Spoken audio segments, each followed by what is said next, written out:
If there's two things about Iceland, one, it's beautiful as hell, and two, it's expensive as f***. In summer of 2025, me and my partner embarked on a crazy 12-day campervan road trip along the ring road of Iceland. A country unlike anything else. With its alien volcanic landscapes, icy terrains, to jaw-dropping waterfalls. In this video, I'll show you how to experience this stunning country on a budget without compromising on adventure.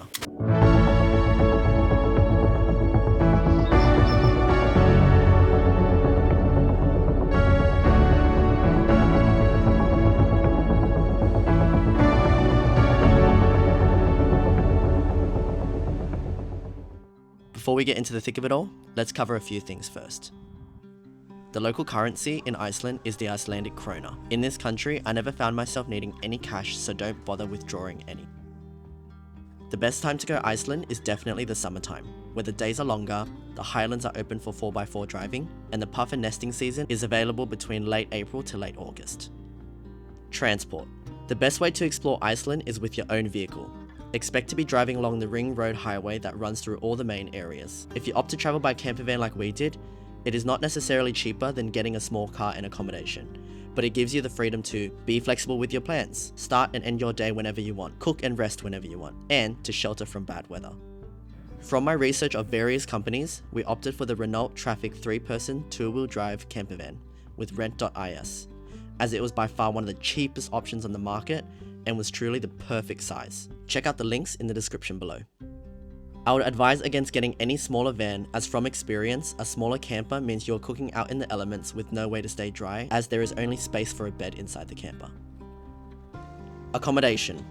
Free camping is not permitted in Iceland, so we opted for campsites along our trip, which is not unreasonably priced, usually varying around 6,000 krona per night for 2 people without electricity. Campsites do not need pre-booking, and you can find them on the Parker or Tjalda app. Hotels and B&Bs are expensive as you'd expect, but there are hostel options too. I would advise not camping in a tent, including car tents, as the wind in this country is no joke. Food. Eating out is expensive in Iceland. The best approach is to bring as much food and snacks from home as possible. The cheapest supermarket in Iceland is Bonus, which are located throughout the country, where the food prices for staples like pasta and tuna are not unreasonable. But meat is where the prices soar.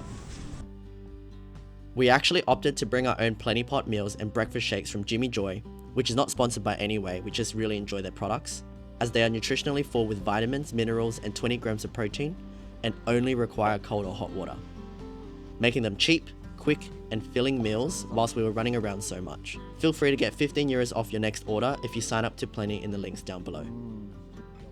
Budget. So the budget breakdown for 2 people for 12 days in Australian dollars is roughly around $7,205. Full disclaimer, we did opt for the glacier hike as it was on both of our bucket lists. Other budget tips include the following. Just remember that booking expensive experiences is not completely necessary, as all you need to pay for is parking to really see the best of the best. If you would like a more detailed travel guide providing heaps more tips on traveling Iceland, including other activities, hikes, campsites, as well as a Notion travel template and a pinned Google Maps, check out my website in the links down below. Okay, so let's get started. Day 1. Arrival.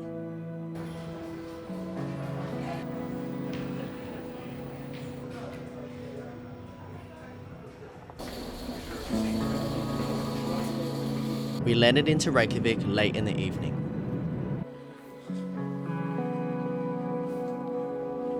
Picked up our camper from rent.is and reveled in its sheer size and comfort.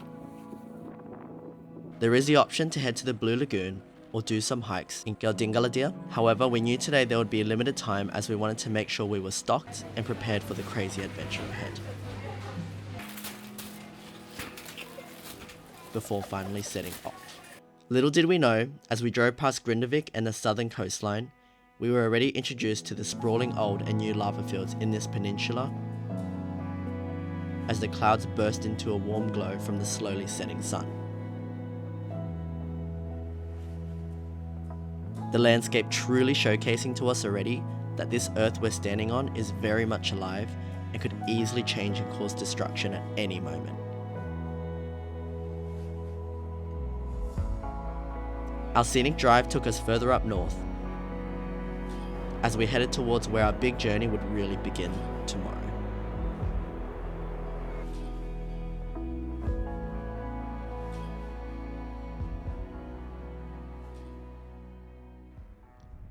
Day 2, the Golden Circle. After a deep night's sleep in our camper, we started early and made our way to Thingvellir National Park, one of the main stops in what's known as the Golden Circle Loop from Reykjavik. There's something incredible about standing between two tectonic plates and knowing the ground beneath you is constantly drifting apart. But it goes beyond just the geological awe. This area is also a gathering point where the first Republic of Iceland was formed, holding important political significance. But there isn't any grandeur or dominion over the land to indicate that. It has been left in its natural state, which would be a common theme as this trip continues on. The Golden Circle tour then led us to the geysers, where I couldn't help but laugh at everyone, including us, waiting ages for that one dramatic burst of water with phones and cameras at the ready. These geysers were also another display of just how alive this landscape is, as it hisses, bubbles, and even erupts.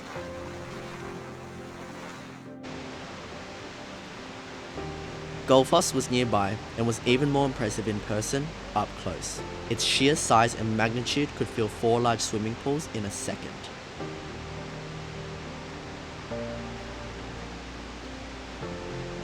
It's something of a marvel as you see the water just disappear into the canyon. With so much spray and mist, you can barely work out how deep it's falling down, but you can only hear it. We decided to skip the remainder of the Golden Circle as there was one more activity I didn't want to miss. The road to get here was a slow and bumpy one, accessible by 2-wheel drive but questionably not a popular route travelled on. The weather also started to turn, but we waited it out, and I'm glad we did.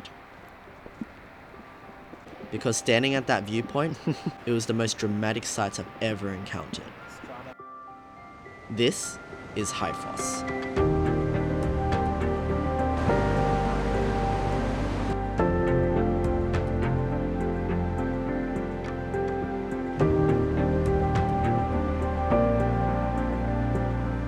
An easy 1.5 hours, 4.2 kilometer return walk got us down to see the tallest waterfall in Iceland up close and personal.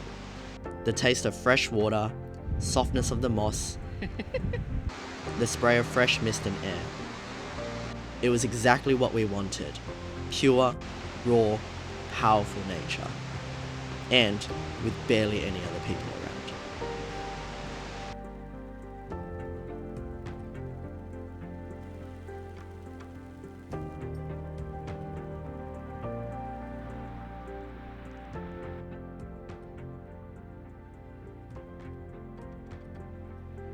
Hello.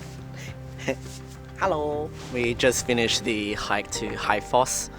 I couldn't believe how beautiful and humongous it was. We're so exhausted and we still got a bit of a drive because tonight we're gonna try to settle down a bit closer to the coast because tomorrow's gonna be a big coastal trip going to some of the most exciting spots in Iceland. So yeah, let's go.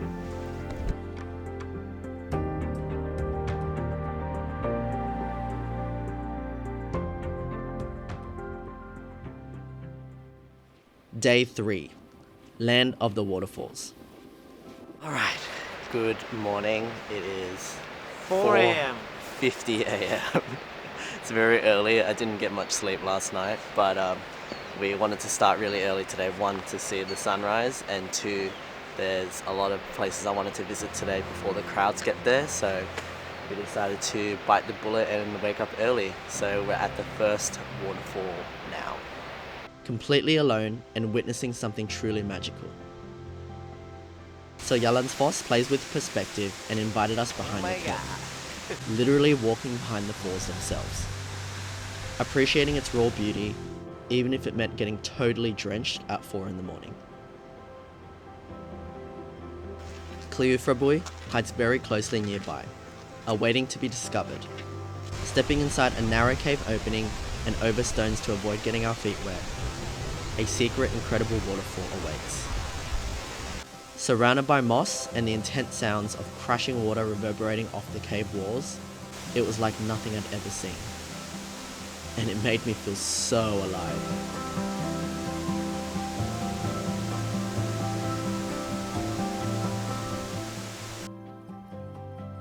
By 6 AM now, we approach the most popular spot in all of Iceland, Skogafoss.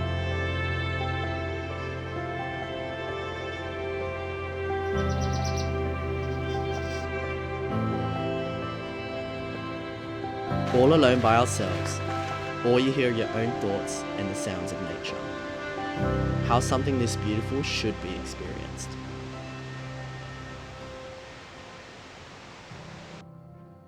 And I can't stress this enough as well. Do not miss this waterfall just a few minutes drive away from Skogafoss. Tucked in its own little stunning valley, and only just a very short walk, sits Cavernifoss. Nestled in its own corner like a secret garden that we were discovering ourselves. The falls didn't scream the echoes of the others, but it displayed it against an incredible landscape.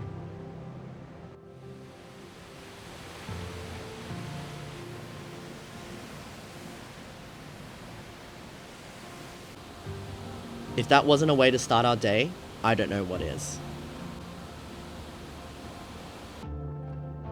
We continued on and drove to a high vantage point overlooking the black sands of the Icelandic coastline and DEHANCER Arch.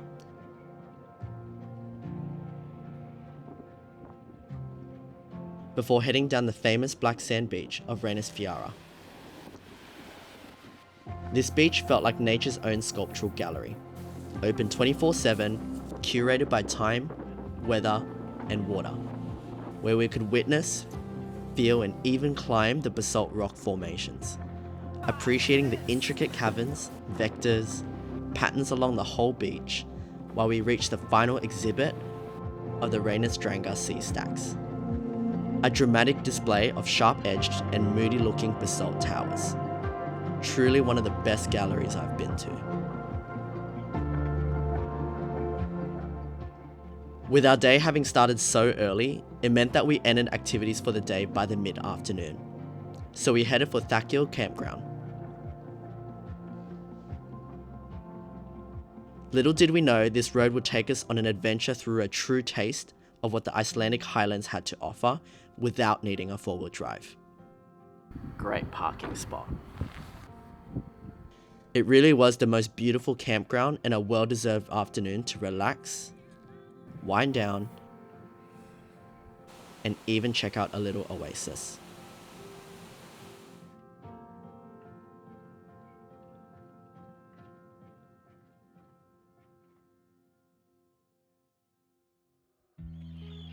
Day 4, Land of Ice.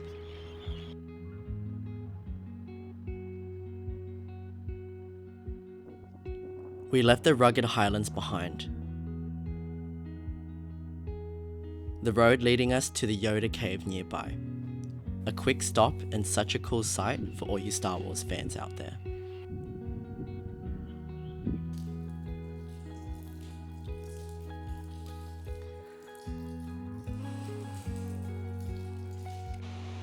The canyon soon followed, where we hiked up to its various lookout points to witness the dramatic jagged canyon carved from ancient glacial movements over millennia.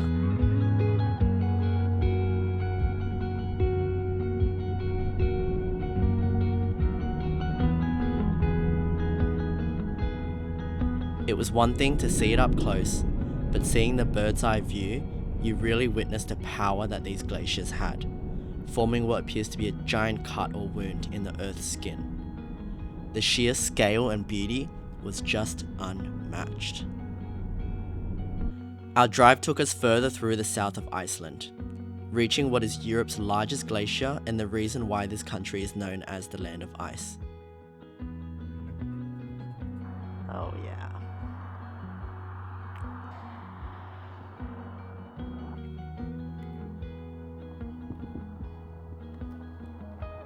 Here, we had a very special experience that we couldn't pass up and were willing to spend a bit more on. the 4-hour glacial discovery hike from local guides. In our small group of 8, we were guided deep and much higher than I thought it would up into the glacier with our crampons and pickaxes.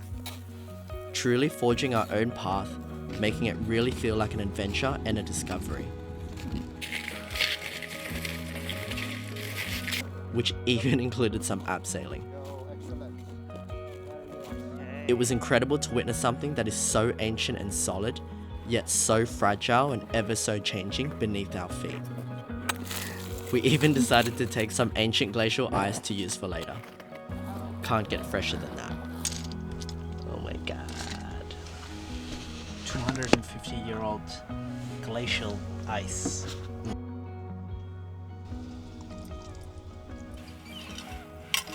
Cheers. Cheers. That evening, sore and fatigued from our crazy adventure, Jökulsárlón Lagoon awaited us, where we were entertained for quite a long time by a parade of massive icebergs floating past with the flow of the currents.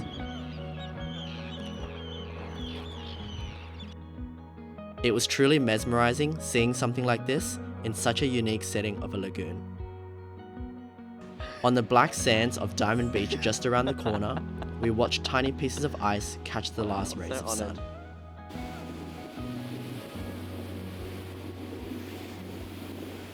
Paz was so excited and it was so endearing to see his joy.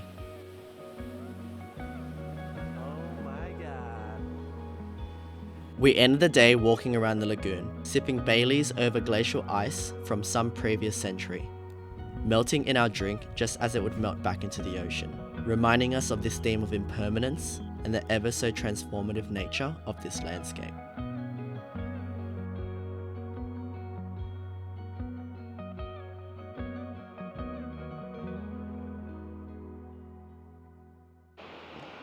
Day 5. The Peaks of Iceland. A secret little wonder awaited us in the morning. It was one of the things I was most excited to see on this Iceland journey. So we started before anyone else would and completed a 2-hour, 7-kilometer return hike that led us up to a steep path that continued to surprise us with breathtaking views and vantage points along the way. It wasn't until you reached the very top though is when you had a true grasp of the sheer craziness of this canyon. This is Mullaglufo.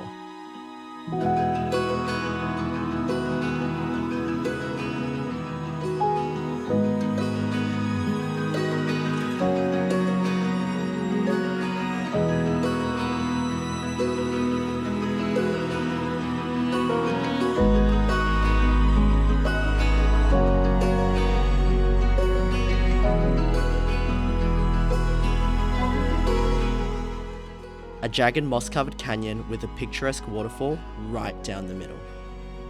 It's hard not to admire its beauty, and it makes you wonder how on earth something this incredible was created naturally. So soft. Remember to give yourself enough time to really enjoy the views as we lazed on soft moss and took it all in as the sun began to rise more from the horizon.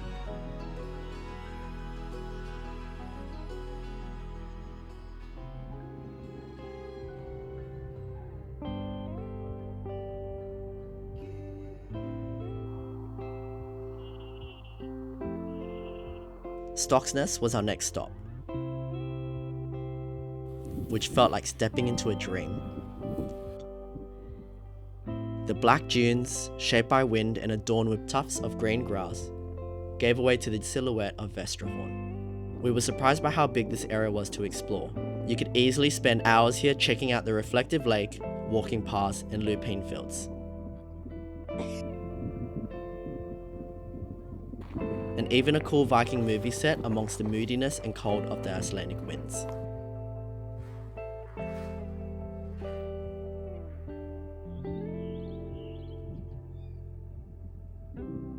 I now understood why this place is so special and popular. So just like that, the crazy southern coastline of Iceland was completed and our journey continued east. the terrain changing to showcase steep cliffs right by the water's edge.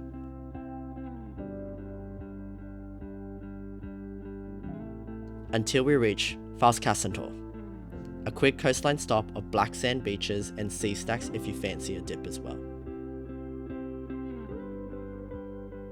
We ended up crashing quite early in the town of TONYATPDEHANCER, a small little fishing village that greeted us with calm after the crazy few days we've had. So, we are so exhausted since we woke up at 4 a.m. to hike that huge hike. And then we spent a lot longer kind of exploring the Westfjords region quite a lot. So after that, we just absolutely crashed.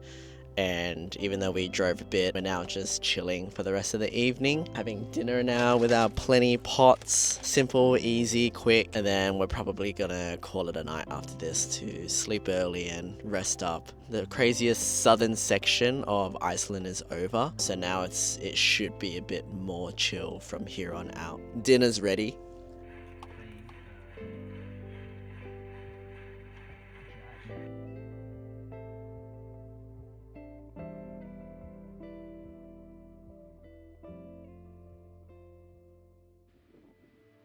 Day 6, East Iceland.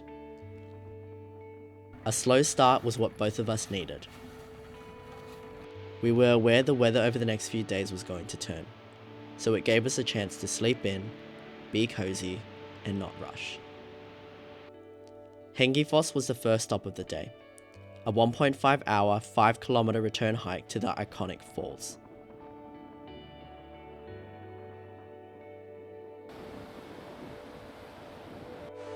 What makes this waterfall so special is the thin layered red stripes between the basalt rock.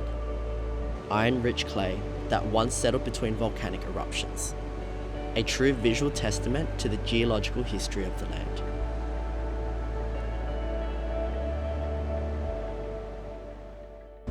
To briefly escape the cold and wind, the pink pig called for us. No. Where we even found some dried pineapple, ananas, and Kleiner. They look like sweet potatoes, but they're fried donuts. Not sweet, Not sweet. but not savory either. Oh. What we didn't expect on our way to this next stop was randomly driving past a huge frozen lake, something I've never even seen myself. And it was hard not to resist throwing a rock onto it. Yeah. Oh. This led us down a winding road to a small town where an iconic church sat waiting.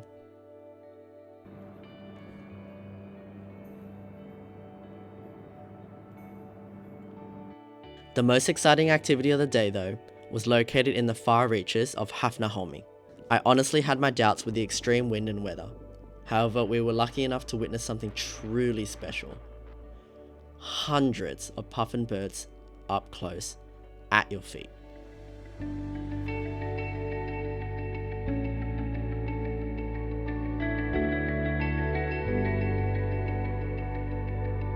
It was truly a highlight of the entire trip and a great way to end the day.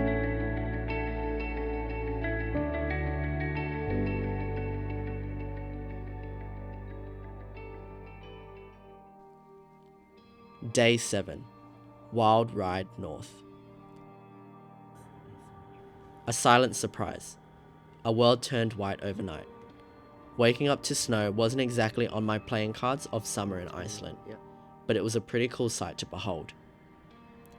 However, we quickly learned to realize, on our drive to Stuthladjul Canyon, that the revered Icelandic winds have arrived.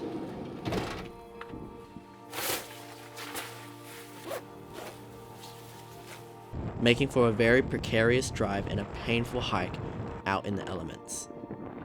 This simple 1.5 hour return hike starts from the eastern car park, not the main car park, in order to be able to get right down into the canyon, where you truly get to revel in the beauty of the basalt columns of Iceland.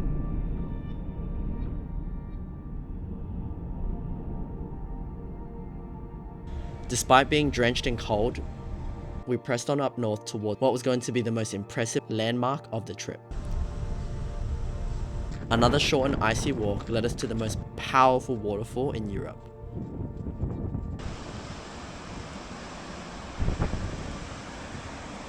Dettifoss.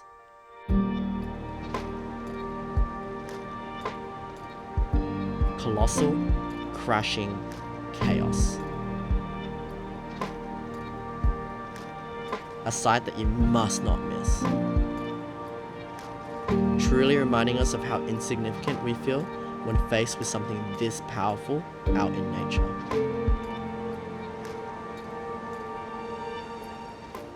All of a sudden, we were thrust into a completely different hostile landscape approaching Covero, a geothermal marvel of red clay-like landscape with bubbling geothermal pools and the strong smells of sulfur. It truly did feel alien and was such a welcome surprise.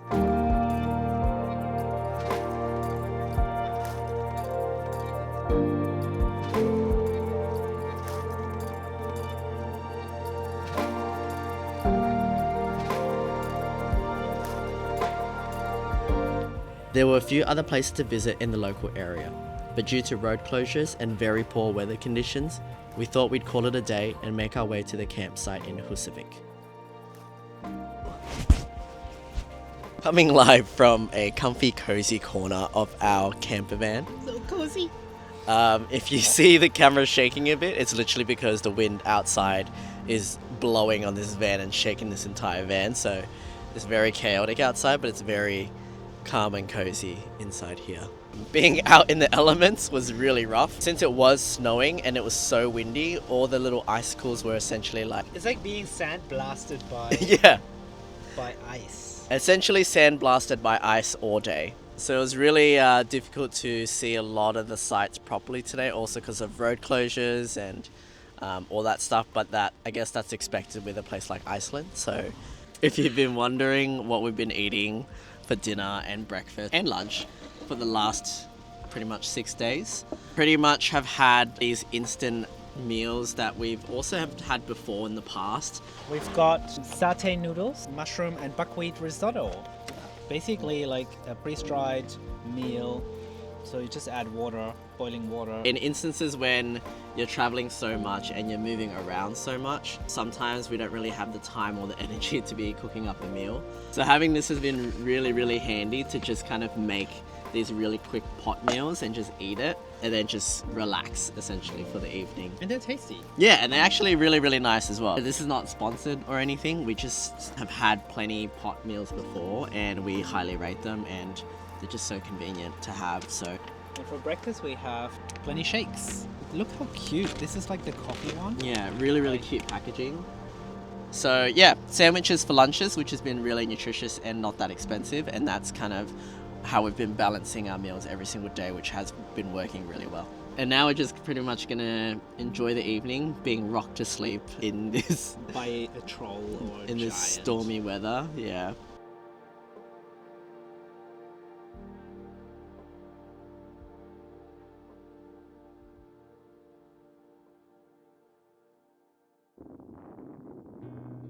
Day 8. The rocking van and wind actually provided an incredibly cozy sleep in. Because we were in Husavik, a famous whale watching town, we thought we'd escape the bad weather by popping into the local whale museum, which turned out to be far more interesting than I expected, and really enjoyed how well curated it was despite its small size. Godafoss was our next quick stop, also known as the Waterfall of the Gods, an impressive wide cascade that symbolizes the country's conversion to Christianity, as legend tells a tale of a significant pagan priest throwing his pagan statues into the falls. Current state of affairs, drying our clothes. We were outside for 15 minutes, and all of our clothes are soaked once again. We're exploring as much as we possibly can in this weather, so we're just gonna make the most of it and retreat into our van when we can.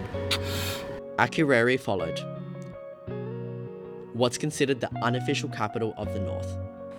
It's a great hub to grab any supplies and is known for its iconic church.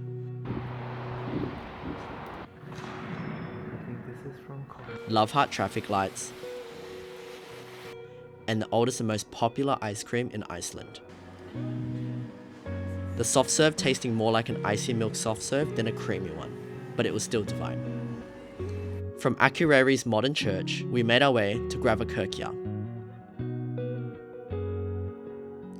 the oldest church in Iceland.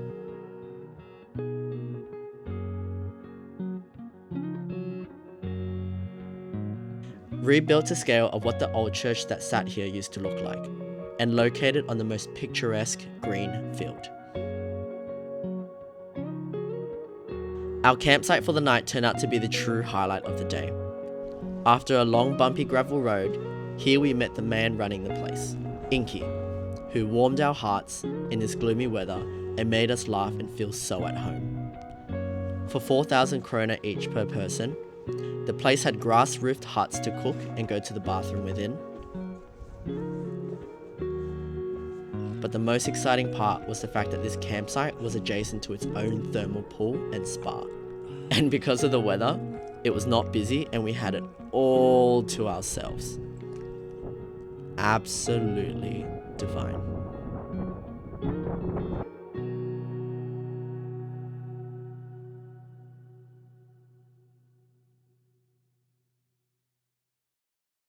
Day 9. Journey to the Westfjords.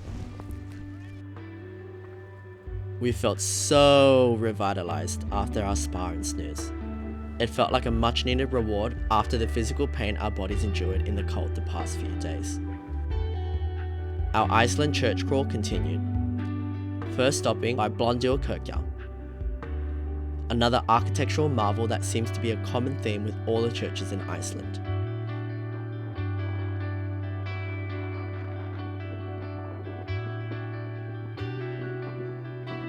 Nearby was a Kolaglufo canyon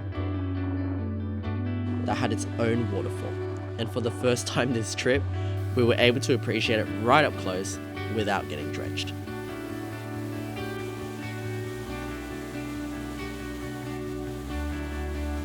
Then, the long 2.5-hour drive to the Westfjords began, witnessing the raw and grand nature of the Icelandic fjords.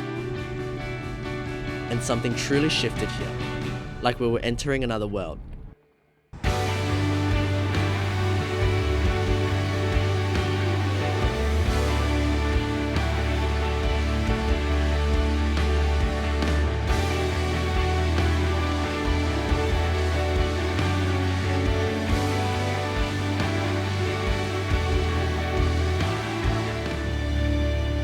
The weather was clearing up, finally feeling the warmth of the sun on our faces again.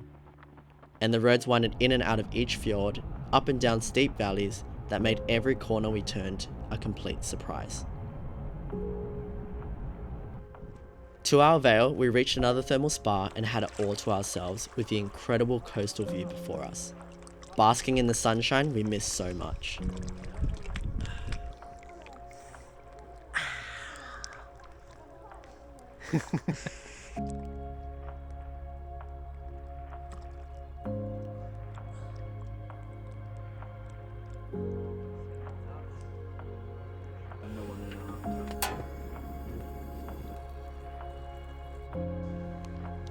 Yummy, yummy, yummy.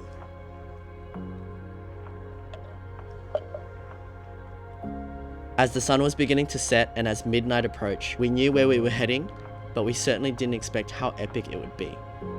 This was the Garda BA-64 shipwreck.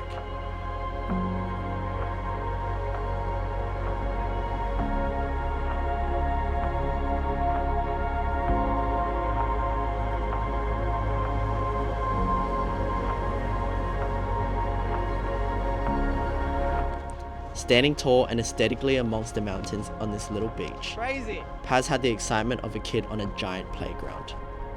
As we explored its interior, marveling at what's worn with time and what's remained intact.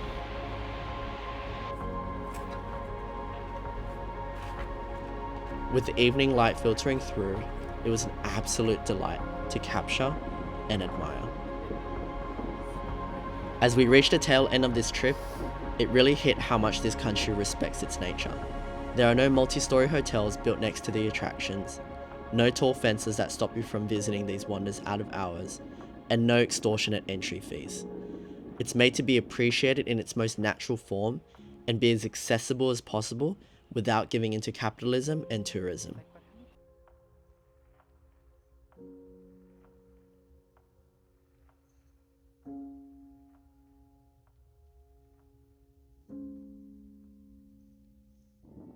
Day 10, Western Peninsula. The Westfjords exploration continued, briefly stopping by Waterfalls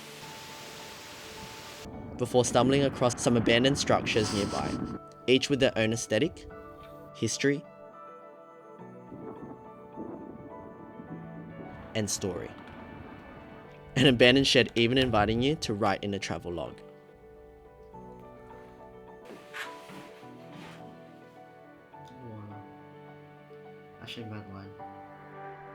With the sheer size and current road conditions in the Westfjords, we only had a taste of something that demands a whole few days to even a week to properly explore. But we were content, and we departed the magical fjordlands to continue the long drive to the Snæfellsjökull Peninsula. The landscape continued to change once again in a way that I was not expecting. Towering snow-capped mountains and deep valleys came into view, sparking a sense of excitement as the evening hues of the sun continued to shine. More often than not, people often skip by Stikkesholmer, a small town with an epic church that stands tall overlooking it. It's also the filming location for all you Walter Mitty fans out there. Just because we couldn't get enough abandoned things in this country, we headed to a lesser known shipwreck in the fishing village of Riff. Paz's excitement once again getting the better of him as he hauled himself on to explore, whilst I appreciated the view from afar.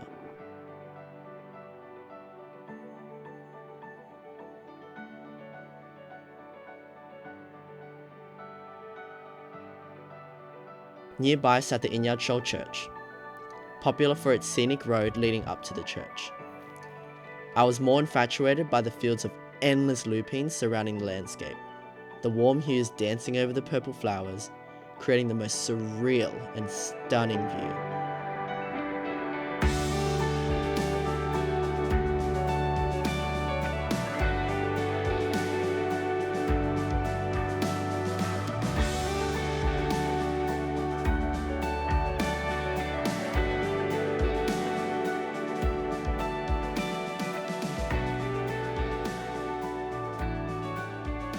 Something I truly didn't expect when visiting a place as harsh as Iceland.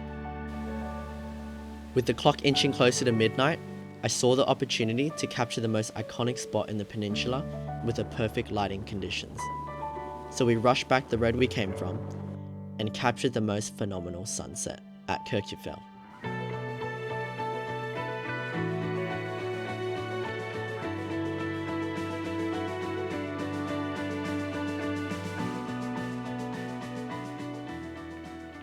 Day 11. Return to Civilisation. It was the day to tackle the rest of the peninsula. And what a way to start than climbing to the top of Saxhol crater. At only 3,000 to 4,000 years old, it is responsible for spitting out these gas-filled volcanic rocks that surround the crater and feel incredibly light. Nearby, the black sands of Jökulsárlónið beckoned us in. Just as the rain started to pour, we were definitely not prepared for the downpour. But it didn't stop us from persevering and exploring the magical rock formations by the coastline.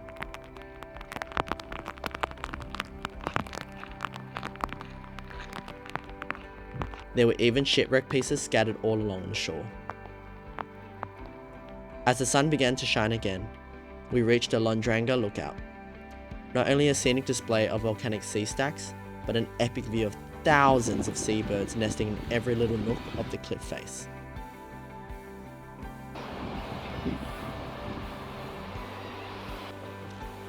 Unstappy Rock Arch was a quick stop nearby, but felt very overwhelming. After the experience we've had over the past 10 days, it was a bit of a smack in the face to be bombarded with so many tourists again, which really did bring down the atmosphere of the views. We did enjoy the swing set here though. Before we knew it, it was time to finally integrate back into society.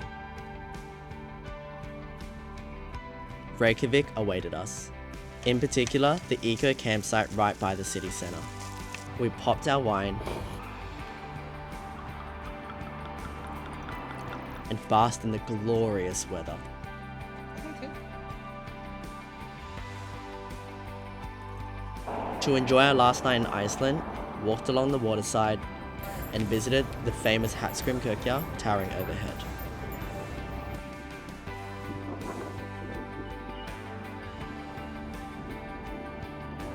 Before witnessing the final midnight sun by the Sun Voyager. We were just so happy to get a beautiful evening. Truly a special way to cap off our trip.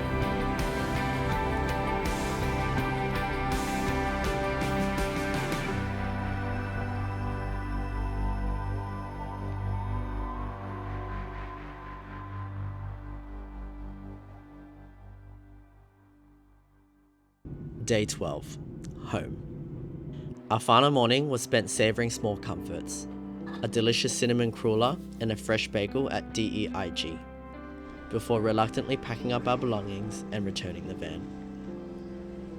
As we were departing, I learned that while Iceland certainly deserves its reputation as an expensive destination, our experience proved that with smart planning, particularly around meals, it's entirely possible to explore on a budget.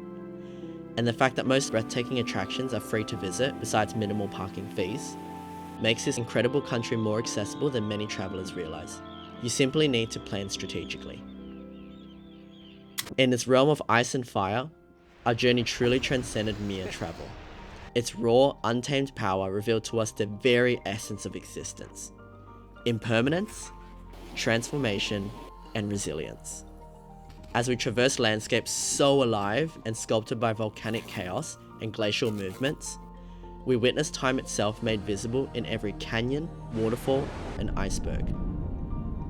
Through unpredictable gale force winds to snowstorms, it taught us to embrace uncertainty, to hold our plans loosely, and to adapt in order to persevere like moss growing amongst volcanic rock.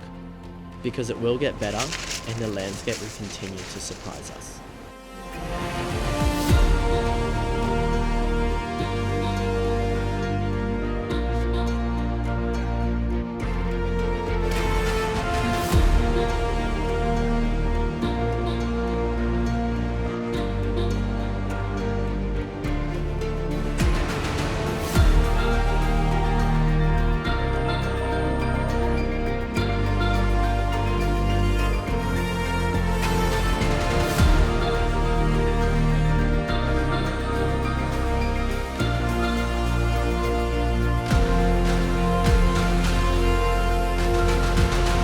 If you enjoyed this video and would like an even more detailed travel guide providing heaps more tips on traveling Iceland, including activities, hikes, campsites, as well as Notion travel template and a pinned Google Maps, check out my website in the links down below. Until the next crazy adventure, see ya.